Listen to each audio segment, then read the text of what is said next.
Hey folks, it's Marvin Cash, the host of The Articulate Fly, and we're back with another Central Virginia fishing report with Ethan Martin at TaleTellers Fly Shop. How you doing, Ethan?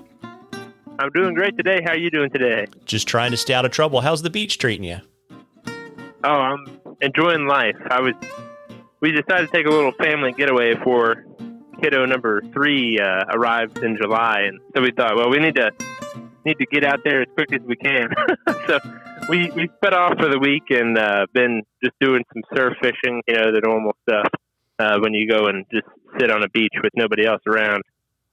Yeah, that's a very smart thing because I suspect, as I always say, each incremental kid, it's not like 2 kids is twice the work. It's like 3 or 4 times the work. So 3 kids is going to be a game changer for you. Yeah. What am I getting myself into, right? Yeah, there you go. And so it's okay. I like my kids. There you go. And so, this time of year in the Mid-Atlantic, we've kind of gotten our first real shot of hot weather. It's going to cool off here in a few days for the holiday weekend, but it's been pretty dry, even though we're going to get a little bit of rain. So, what are you seeing on the trout streams and what are you seeing for smallmouth? Right now, it's pretty much just been, if you smallmouth fish, you're going to be happy. If you are out there looking for trout, you're okay right now, but it's not going to be much longer that you're going to be able to hang in there. And that's going to be due primarily to water levels and then increasing temperature with the summer. This has been a pretty dry, so far, pretty dry like spring. And I mean, it's not technically summer yet, I guess, for another little bit. But like I was looking at some stuff last night, and what I was seeing was basically this has been the driest season that we've had, or the driest time we've had since like 2006. So where that impacts is going to be the smaller trout streams, like any of our high elevation streams. They're just basically going to become a trickle, and so that's not fishable. And what's kind of unique about it being so dry this time of the year is actually the temperatures on them aren't bad. They're theoretically they're fine to fish because they haven't been in the 70s. They haven't even been in high 60s, the ones that I've been to and have gauged. So it's a little peculiar. I was kind of shocked. It's just so unusual. I mean, the past 5 to 10 years, probably 10 years. Yeah, I mean, we haven't had this problem. We've always gotten rain. It's beginning of the summer or in spring, and it's pretty much consistently wiped out the smallmouth population on our bigger rivers. So we've had bad spawns. And then, our brook trout streams have been doing great until later in August. So yeah, it's definitely it's been a weird year, in terms of that stuff for the trout. So it's been good. On the flip side of that, it's been good for the smallmouth. So it is good that we finally, got a successful spawn.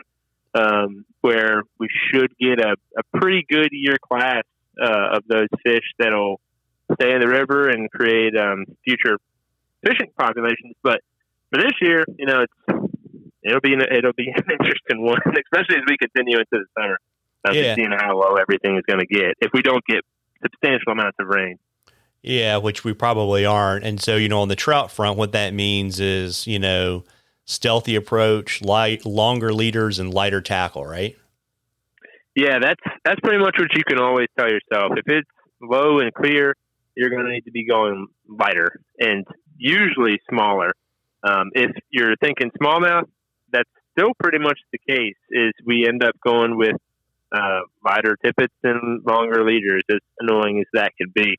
But that you're just with the fly rod, you're always concerned about stealth and approach and the fly line flailing over the top of the water, how you can minimize that. And you shouldn't, or at least you should try not to cast the fly line over fish, but that's not always doable. Like I've been out on the river before and watched fish spook when they saw the fly line flailing back and forth. And we were, way off them. And the only explanation I have for a couple of those times, and this was last year towards the end of the year, is that they just had to have been seeing the fly line, even though we were way off the fish. And I had a really short leader that day, and I didn't feel like outing it because I was being lazy.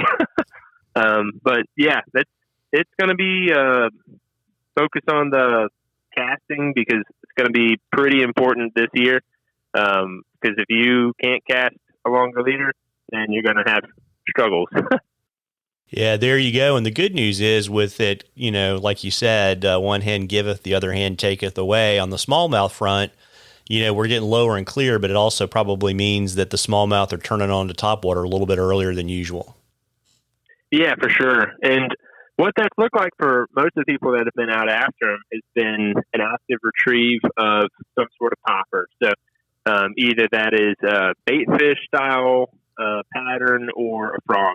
And the frogs, I mean, if I had one thing, I really love fishing frogs for smallmouth. And it's the ones I've been using is just the Umpqua diving frog. I mean, they're not cheap, but they if you do them right, they do last a long time.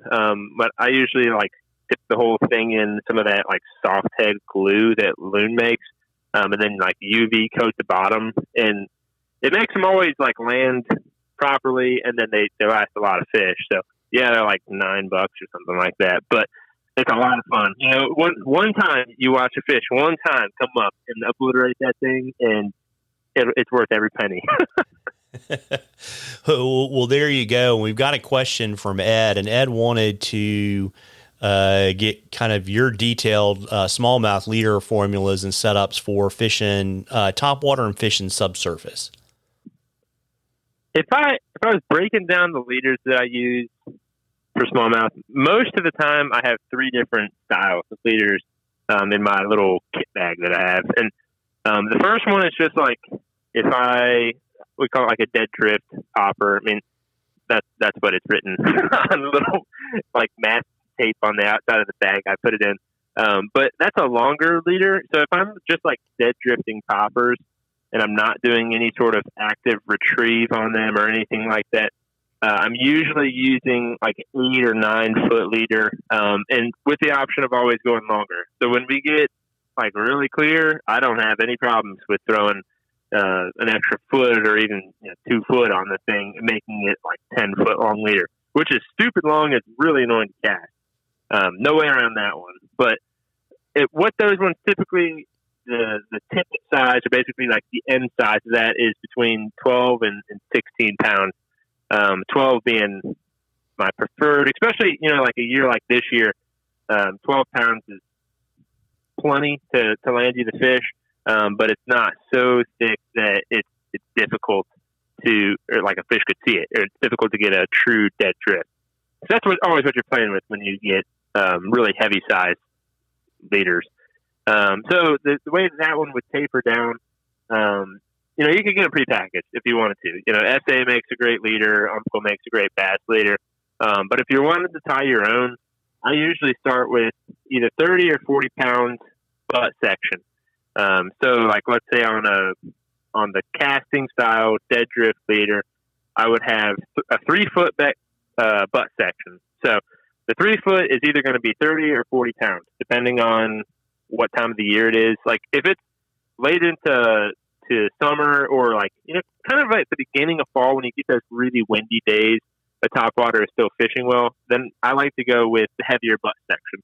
And the reason for that is because the heavier you go, the easier it's going to be to unfurl, or basically for your fly to land where you want it to. But on a normal summer day, 30 pounds is what I'm going to be using. So I'd have 3 foot of 30 pounds. Then I would do 2 foot of 25 pound.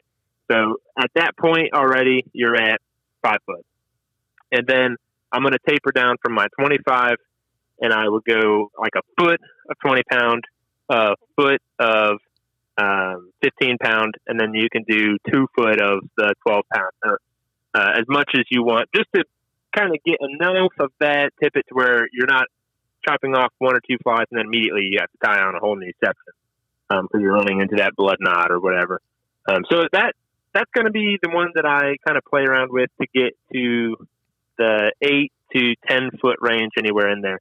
And the 2 things where I usually change on that is the butt section by making that longer or more stiff. And if you make it more stiff, then you've got to adjust how you taper down. If that makes sense. But most common 30 pound butt section. And again, this is, leader design is where everybody gets into the weeds on fly fishing, but that's why we're here, right? Yeah. When it comes to the active retrieve style topwater game. So like throwing the Uncle Swimming Frogs. A lot of times I'm just taking like a 16-pound leader out of the pack and just a normal monofilament and going with that. I don't usually use fluorocarbon on my active retrieve poppers, and the reason for that is because they get enough dive usually out of just using straight mono, where you don't have to add fluorocarbon.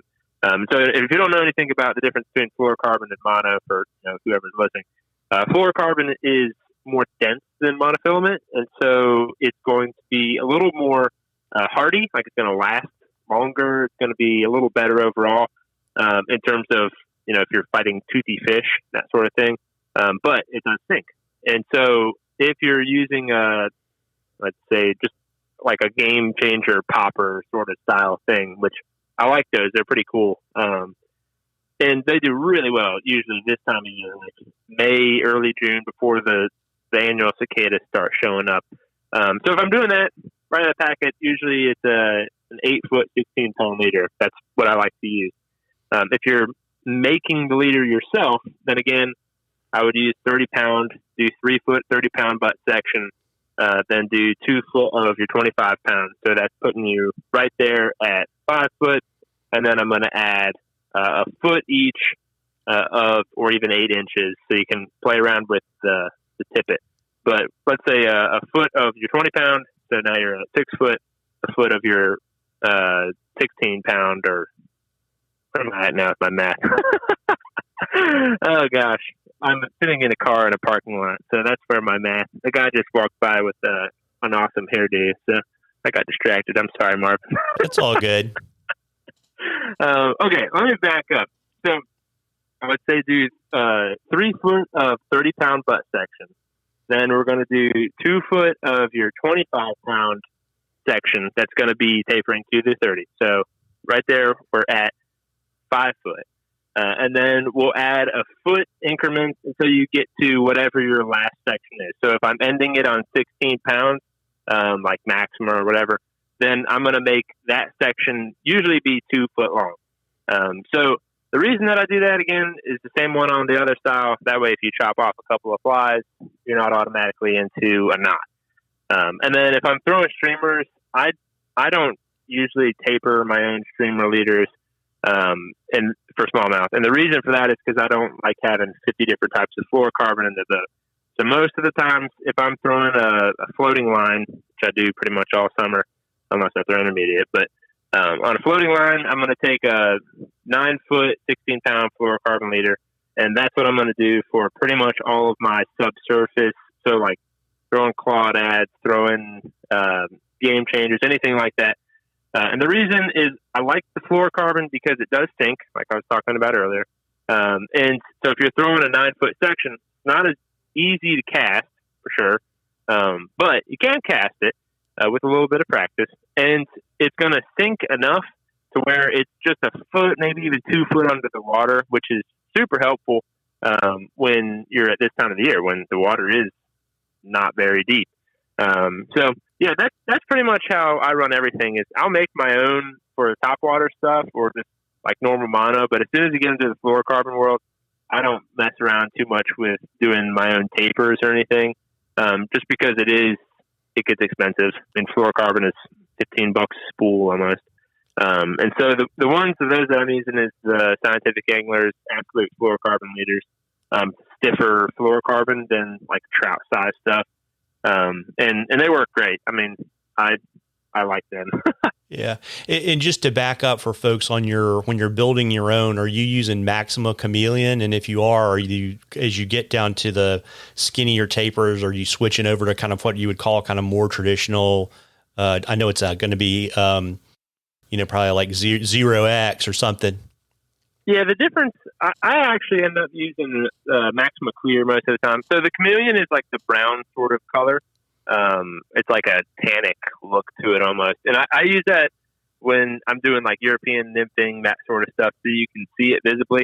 But most of my smallmouth leaders that I fish, I end up doing just clear. And with the exception, I was playing around with this some the past 2 years of adding like a cider with amnesia. which is kind of interesting. I'm still seeing if I like it or not. But when the water was higher, like the past 2 years, and we were throwing more crawdads and stuff, I was basically adding where you can get like 16 or 20 pound amnesia, which is a colored monofilament, like a cider, basically. So green or red, and kind of throwing that towards the back half of the leader. And it actually worked really well.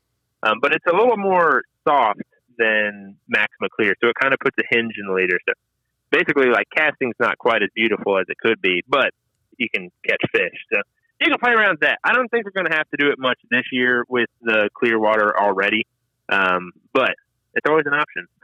Yeah, and I would say, folks, too, like, I wouldn't sweat it if you don't have Maxima, but I think the important thing probably to take away from it is, you know, Ethan's talking about fishing a stiffer mono, right? So Maxima is a lot stiffer than Stren, for example, right? And so there's nothing wrong with it, but for energy transfer, just know that you want to probably look at using stiffer, or what sometimes people call hard mono. Yeah, that's absolutely it. So basically, the more of that energy from the fly line that you can capture and force into the fly, the better it's going to cast. So most of the smallmouth flies that we're throwing are bigger. You know, what we'd say, like, even a size 4 woolly bugger, would be a very basic smallmouth fly. But it's something that it requires more force to get it out to wherever you're trying to go. So the two main factors that are going to help you with the casting of those bigger flies, one is just practice. You know, let's just say that's like sub point to that. But if you're not practicing and you just go out and try and wing these giant game changers, you're probably going to lose them. So make sure you practice. But the two things that I focus on a lot is the fly line makes a world of difference, and then the leader makes a huge difference as well. Fly line, I think, is number one in terms of getting it out there. But it, like the Bass Bug SA line, that line, I love that thing. You can just launch whatever the heck you want across the James, which is super nice. But then, using a stiffer leader is super helpful. So anytime you see like a material or monofilament that says like hard or, like you said, stiff, you know, that's what matters. And a shop or, you know, whoever is going to be able to help you with that. Maybe not at Walmart, but if you go into the fly shop, they'll be able to help you with that. Yeah, absolutely. And let me get you out of the Piggly Wiggly parking lot at the beach and let you get back to your family. Why don't you let folks know where the shop's located in Lynchburg and hours and all that kind of good stuff? Yeah, so right now we're in downtown Lynchburg on Commerce Street. So you can come and see us anytime. Well, not me right now. You can just see Caleb or River or Braden.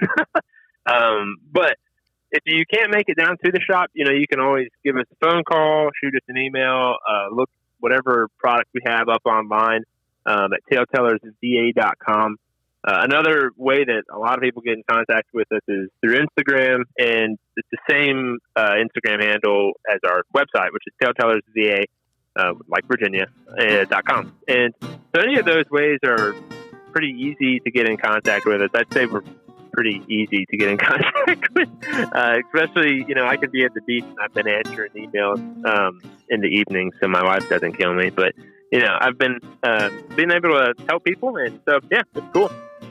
Well, there you go. Well, listen, folks, we got a long weekend coming up. You owe it to yourself to get out there and catch a few. Tight lines, everybody. Tight lines, Ethan.